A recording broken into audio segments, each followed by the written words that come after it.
conducted what it calls a simulated nuclear strike, launching 2 ballistic missiles into the Sea of Japan. North Korean state media says the launch was part of a drill aimed at preparing the country for a war with South Korea. The launch comes just a day before the US and South Korea wrap up their annual military exercises in the region. Pyongyang routinely criticises these drills as preparation for an invasion from the south. All right, let's go to Seoul, South Korea now, and journalist Jen Moon. Welcome to you, Jen. State media in North Korea called it a simulated, quote, a scorched earth nuclear strike on South Korea. How has this version of the news and that phrase been received there? Well, Pyongyang has previously tested its nuclear-capable missiles and described how it would use them in potential wars with South Korea and the U.S. But this time around, officials and experts here in the South are watching closely the fact that not only did it name it a scorched earth nuclear strike on South Korea potentially, but the fact that it's disclosed a detailed war plan and how it reaffirms its aggressive nuclear doctrine to intimidate its opponents as it escalates its protests against this the ongoing South Korea-U.S. military exercises.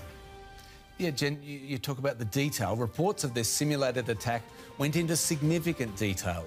What does North Korea say it can do? Well, North Korea says that it had fired 2 tactical ballistic missiles from the capital Wednesday night to practice, like you said, scorched earth strikes at major command centers and operational airfields in South Korea. That was according to the North Korea state media. Now, the trajectory of the missile, according to the South Korean military, is that it was aimed, in fact, at the Joint Command Center of the military in South Korea, a key post called Gyeongdae, which is 350 kilometers away from Pyongyang. So North Korea has threatened to hit key posts and take all of South Korean territory. Now, what experts say is that another fact that Kim Jong-un himself showed up and pointed at a map in South Korea and declared that it will go on with a missile strike if there is an event of conflict, is also something that we should also be on the lookout for. With that in mind, the US and Seoul have just finished up joint military exercises and North Korea doesn't like it. Given that atmosphere, has there been serious consideration of ending these annual drills?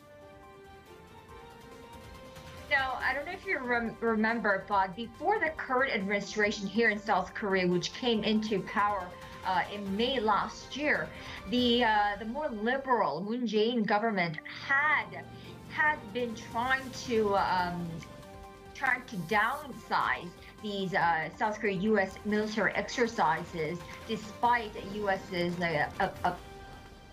being opponent to it.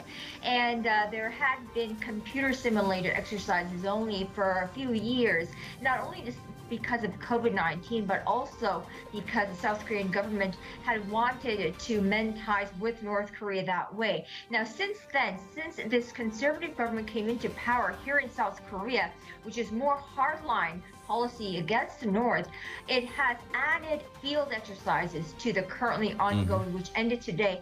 The South Korea-U.S. joint exercise, also field exercise plus combined computer simulations. Journalist Jen Moon in Seoul, thank you.